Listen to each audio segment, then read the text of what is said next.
नमस्कार, जय हिंद दोस्तों। आप सभी का स्वागत है हमारे YouTube चैनल में। दोस्तों, हम जो पढ़ रहे थे, हमारा टॉपिक था मेंसुरेशन। मेंसुरेशन में जो हमने 2D के कई फिगर आकृतियां ये पढ़ी अपन ने, उसी में जो लास्ट टॉपिक आता है दोस्तों, वो होता है हमारा पॉलीगन। पॉलीगन का मतलब क्या होता है? बहुभुज, यानी अधिक भुजाओं का, यानी जो 3 या अधिक भुजाओं से बनी हुई जो आकृति होती है उसे हम क्या कहते हैं? बहुभुज कह सकते हैं। यानी बहुभुज का मतलब ही हम जनरली नाम से ही पता चल रहा है कि बहुभुज यानी अधिक भुजाएं। देखो, 2 जो भुजाएं होती हैं उनसे हम बंद आकृति नहीं बना सकते, लेकिन जो 3 भुजाएं हो सकती हैं उनसे हम बंद आकृति बना सकते हैं। जैसे एग्जाम्पल के लिए हम त्रिभुज ले लिया, ठीक है, चतुर्भुज ले लिया, पंचभुज ले लिया अपन ने, षटभुज ले लिया, ठीक है दोस्तों। इसी प्रकार से हम उनकी जो भुजाएं होती है उनके आंतरिक कोण, उनके बाह्य कोण यानी इंटरनल एंगल और एक्सटर्नल एंगल, ये 2 चीजें फाइंड करेंगे। फिर उसके जो विकर्ण होते हैं, विकर्ण हम फाइंड करेंगे, ठीक है दोस्तों, डायगोनल, ठीक है। और उस जो भुजाएं हैं, जितनी भुजाओं से वो आकृति बनी हुई है, उस आकृति में हम जो उसके आंतरिक कोणों का जो टोटल होगा यानी सम होगा, वो सारी चीजें हम काउंट करेंगे। तो जिस प्रकार से आपको दिखाया गया है हेडिंग हमारी कि बहुभुज यानी पॉलीगन, ठीक है दोस्तों।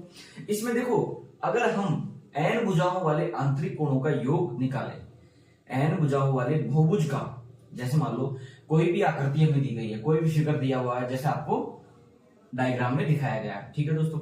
उसमें n भुजाएं हैं। अब इसकी कितनी भुजाएं हो सकती है? 3 से अधिक भुजाएं, 4 भी हो सकती है, 5 भी हो सकती है और 6 भी हो सकते हैं, ठीक है दोस्तों।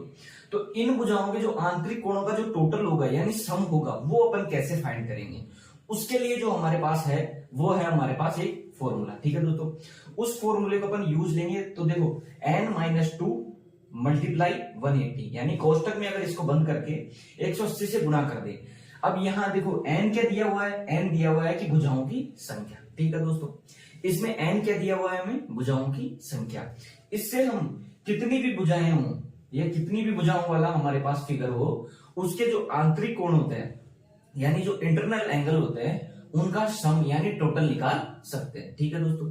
इसके बाद जैसे मान लो अपन एग्जांपल लेते हैं, एक ट्राइंगल ले लिया मैंने, क्या ले लिया? एक त्रिभुज ले लिया मैंने। इस त्रिभुज की कितनी भुजाएं हैं? 3 भुजाएं हैं, ठीक है दोस्तों। आपको दिखाया गया है फिगर में कि इस त्रिभुज की कितनी भुजाएं हैं? 3 भुजाएं हैं, ठीक है। अब 3 भुजाओं में मैंने आपसे कहा था कि जो फॉर्मूला है हमारा वो क्या है? n-2 कोष्टक मल्टीप्लाई 180, ठीक है। अब उसमें देखो, अपन n की जगह क्या रखेंगे? कितनी भुजाएं हैं? तो त्रिभुज में कितनी भुजाएं होती हैं? 3 भुजाएं होती हैं, ठीक है दोस्तों। तो अपन ने n की जगह 3 रखा, 3 रखने के बाद इसको सोल्व किया, तो इसका जो टोटल आया, आंतरिक कोणों का जो योग आया, वो कितना है? 180, यानी 180 डिग्री। अब देखो दोस्तों, बाह्य जो कोण होते हैं ना, किसी भी आकृति के बाह्य कोणों का जो योग होगा ना, बाह्य कोणों का योग होगा, वो एक आंतरिक कोण होते हैं उनका।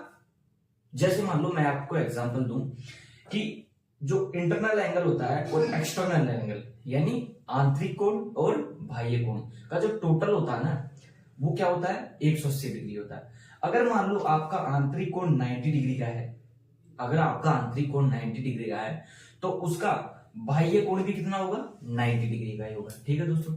इसमें देखो, प्रत्येक का जो आंतरिक कोण निकालेंगे अपन, जैसे मान लो अपन को दे दिया कि कोई भी जो बहुभुज है उसके जो आंतरिक कोणों का योग इतना है या उनकी भुजाओं की संख्या इतनी है, तो उससे हम ये कैसे निकालें कि इसका प्रत्येक जो कोण है वो कितने डिग्री का है? प्रत्येक आंतरिक कोण कितने डिग्री का है?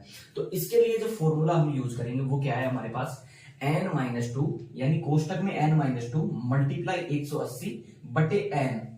अगर जो टोटल आ रहा है हमारे पास, जो कितने भुजाएं हैं उनको कैलकुलेट करने के बाद जो टोटल आंतरिक एंगल आ रहा है, उसमें अगर भुजाओं से यानी साइड से डिवाइड कर दें तो हमारे पास क्या आ जाएगा?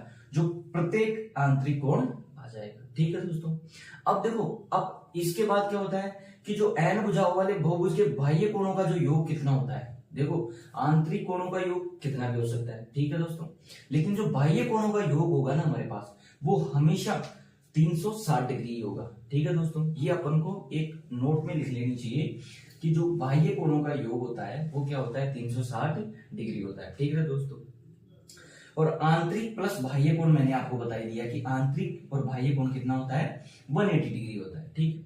इसके बाद देखो, एक नियमित बहुभुज का जो प्रत्येक बाहरी कोण होता है, नियमित बहुभुज में जो प्रत्येक बाहरी कोण, देखो अभी अपन ने क्या निकाला था, प्रत्येक आंतरिक कोण निकाला था, तो उसके लिए फॉर्मूला अपन ने यूज किया।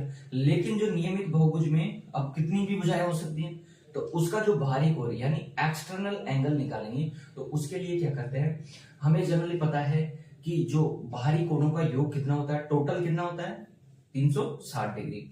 अब 360 डिग्री में वो कितनी भुजाएं हैं अगर उससे डिवाइड कर दें तो हमारे पास ईच यानी प्रत्येक बाह्य कोण आ जाएगा। ठीक है दोस्तों, तो इसके लिए हमारे पास फॉर्मूला क्या हो गया कि एक नियमित बहुभुज में प्रत्येक बाहरी कोण का को निकालने के लिए देखो 360 बटे n कर दिया अपन। ठीक है, तो इससे हमारे पास क्या आ जाएगा, बाहरी कोण हो जाएगा, और n बराबर क्या होगी, भुजाओं की संख्या होगी। ठीक है, अब भुजाओं की संख्या कैसे निकालेंगे, अगर मान लो हमें कोई भी बाह्य कोण दे रखा है, बाह्य कोणों का योग कितना होता है 360 डिग्री। यदि मान लो कोई भी हमें दे रखा है तो उसके अगर बाह्य कोणों का योग निकालेंगे तो प्रत्येक जो एंगल होगा ना, प्रत्येक जो एंगल होगा, बाह्य एंगल होगा, उससे अपन उसको डिवाइड कर देंगे। तो यानी 3 भुजाओं की संख्या निकालने के लिए 360 बटे एंगल।